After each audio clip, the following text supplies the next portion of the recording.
Hello and welcome to Eastern Horizon. This is Malik Ayub Sumbal, and you are watching Eastern Horizon live streaming. The telephone call between Israeli Prime Minister Benjamin Netanyahu and US President Donald Trump have become the international headline, where both the leaders have differences over the decision to strike again on Iran. So, how these differences become the headline, and what would be next? Because being a partner in crime, Israel and the US have a strong nexus. So how these things will be unfolded, and we will also talk about the Smud Flotilla, the detention of the activists by Israel, and there is an international condemnation. I have joined by our very pleased Dr. Mustafa Barghouthi from Ramallah. He is the member of the Palestinian Legislative Council. Thank you very much, Dr. Mustafa. Thank you. Nice to be with you. My player. So, how you see this telephone call, and especially the American media, and then it is followed by by all the international media, that they have some differences on Iran. So, how you see mean that what caused these differences? That Netanyahu is going to push Donald Trump for strike again on Iran. He is trying with every possible way to push Trump to attack again because Israel has only one agenda, which is wars, more attacks, more aggression. But we have to be careful here because both sides are joining the same approach of aggression. I mean, both of them initiated this aggression on Iran, which led to disastrous results to many Gulf countries. And this was motivated to a large extent by Netanyahu and his fascist government. Now, the difference is about the timing. Uh, Trump wants to delay the attack, trying to get something diplomatically, and Netanyahu wants to attack immediately. The main reason why there are differences is that Trump has to calculate more carefully because of the economic impact of this war, which has cost the American economy a lot. And the American citizens themselves feel the effect of this war in their pockets, which will affect the popularity of Trump, which is declining.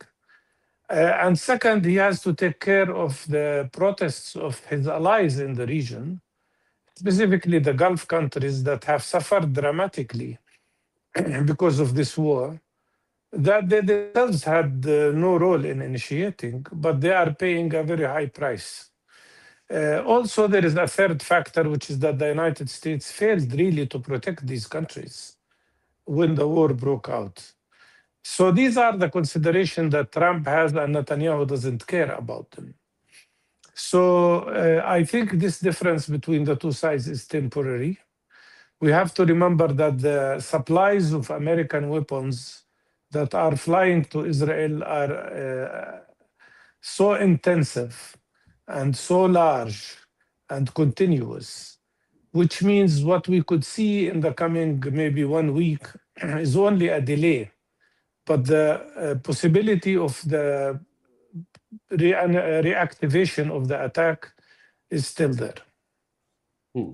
So there are also news that after the consultation with GCC member countries, especially Saudi Arabia, due to the Hajj pilgrimage, Donald Trump has postponed this decision because he was, according to his statements and the rhetoric, he was about to strike again.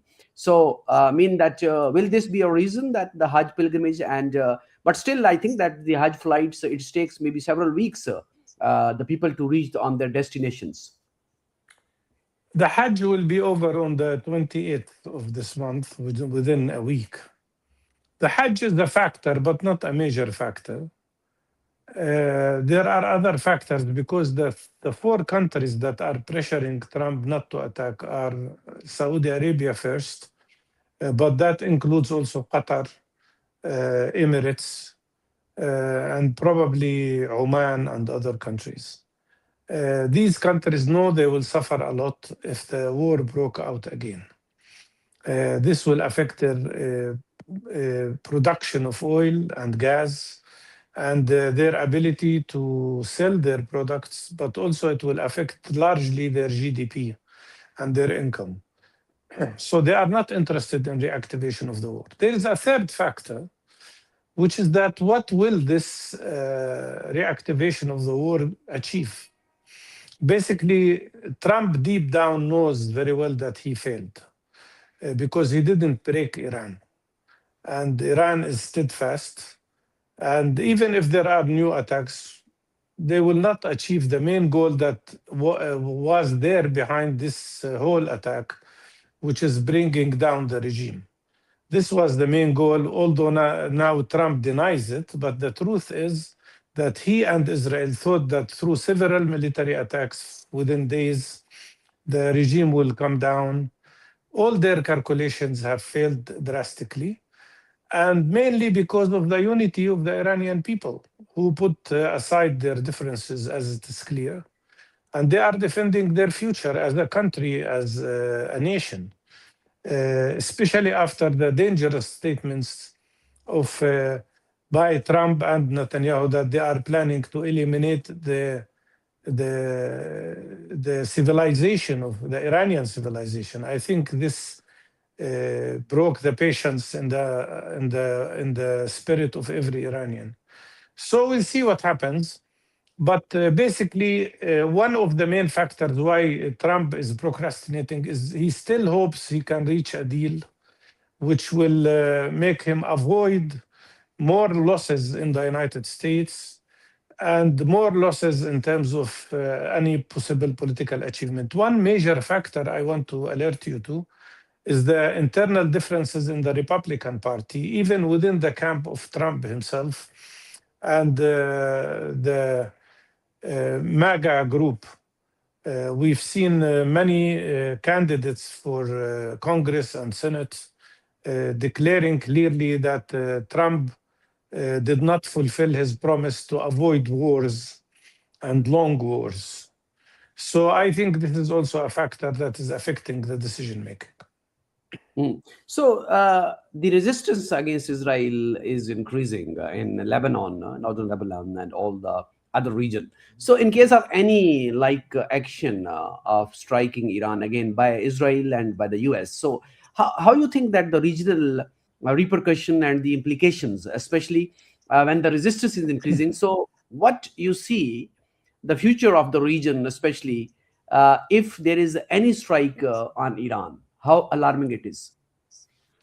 Very alarming. More strikes means more resistance in Lebanon. Anyhow, the Israeli army is failing in South Lebanon. They are unable to achieve their goals. They didn't expect the quality and quantity of this resistance. And yesterday, a major general in the Israeli army was injured seriously because the Hezbollah is finding new methods of fighting, which the Israelis are not prepared for. But in principle, I said that from the beginning, that Israel is making a fatal mistake again by occupying South Lebanon for the third time. Each time they do it, they eventually end up having to leave because of resistance. And that's why I think they are failing too there. But the other thing that might happen is more strong reaction in Iraq and from Iraqi resistance groups, and definitely from Yemen. So, but this can flare up the whole region. And most importantly, many regimes in the region, especially regimes like the Bahraini one, are under terrible pressure from their own population, which do not agree with this kind of war. So there can be serious internal changes in some countries if this continues. So you also mentioned Bahrain. I understand what exactly you wanted to say, because the uprising against the current government can be raised there, and even in Iraq. So which kind of the resistance, especially in Iraq, can rise in if we can narrow down and see especially the situation in Iraq. So which kind of the resistance can be faced, and especially another question is this: that if this resistance in Lebanon is increasing, what would be the reaction inside Israel? Well, Israel is shaken now by many factors. One factor is that economically, although it sounds like very strong, there are many reports that Israel is paying very high price for these wars, which benefit only Netanyahu. And the Israeli economy will suffer. They've lost already a whole season of tourism. They've lost they have very serious decline in the IT technology and IT economy. They are suffering now seriously from uh, deficit in the number of soldiers that can go and fight in Lebanon because of the issue of reserved groups and who wants to serve and who doesn't want to serve, and the problem with the religious parties. And don't forget that Israel is about to have elections. Now Netanyahu cannot postpone elections anymore beyond October. So, and this is one part of his calculations.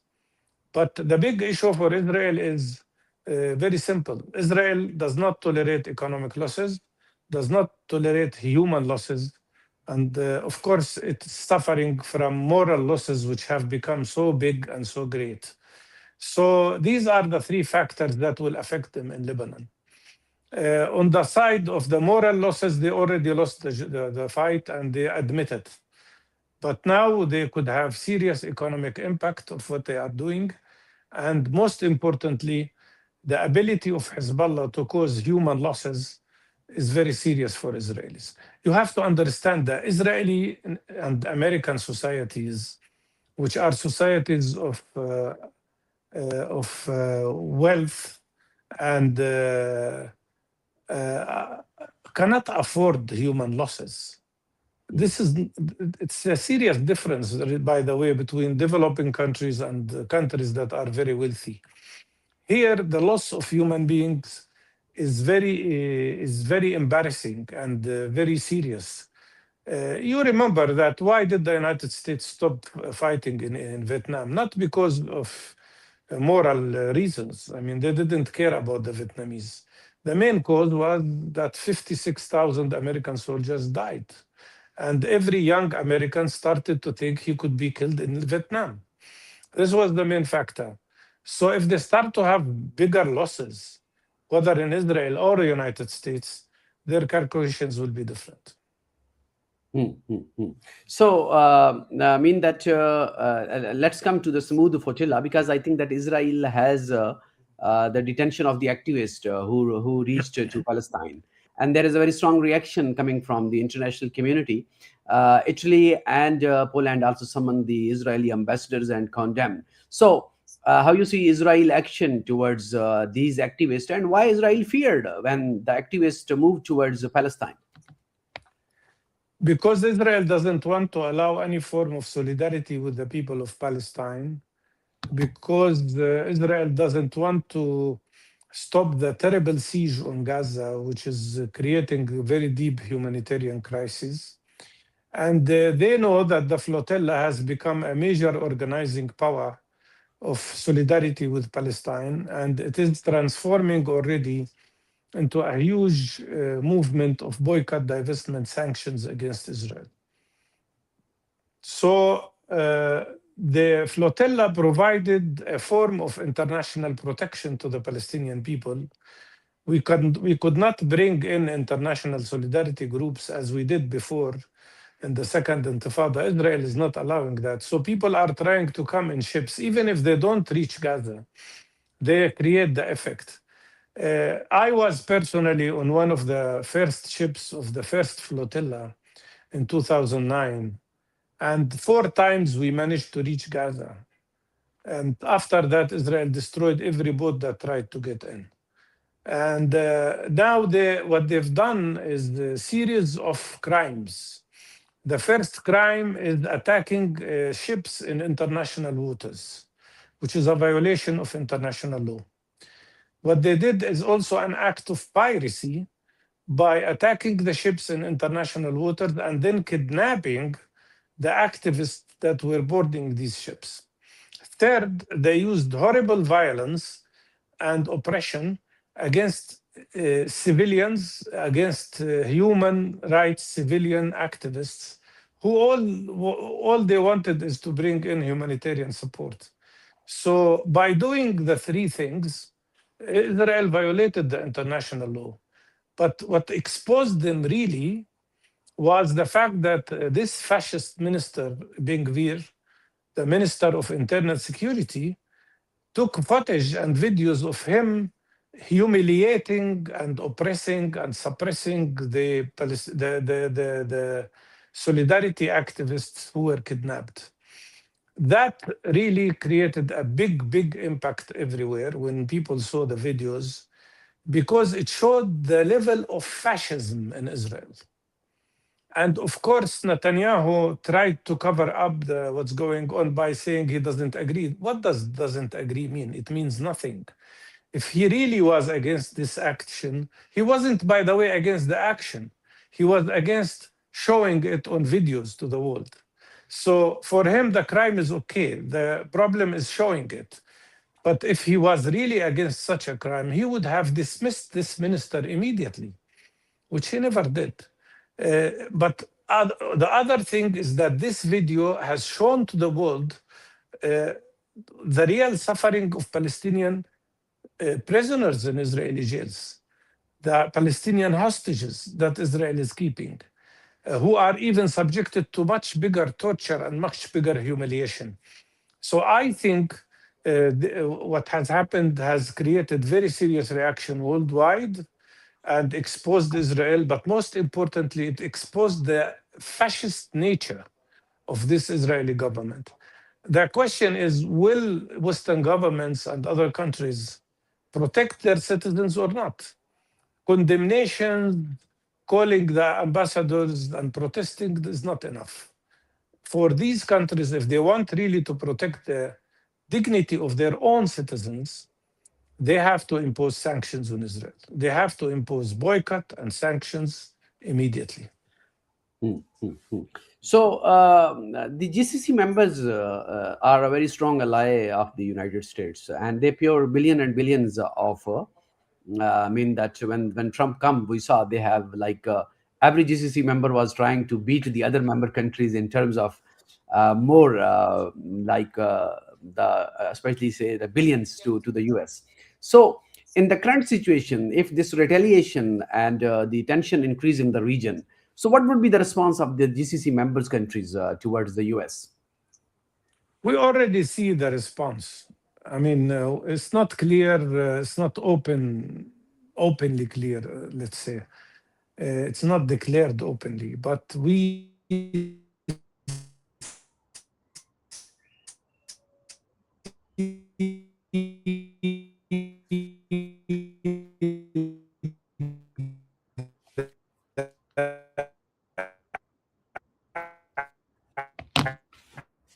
actions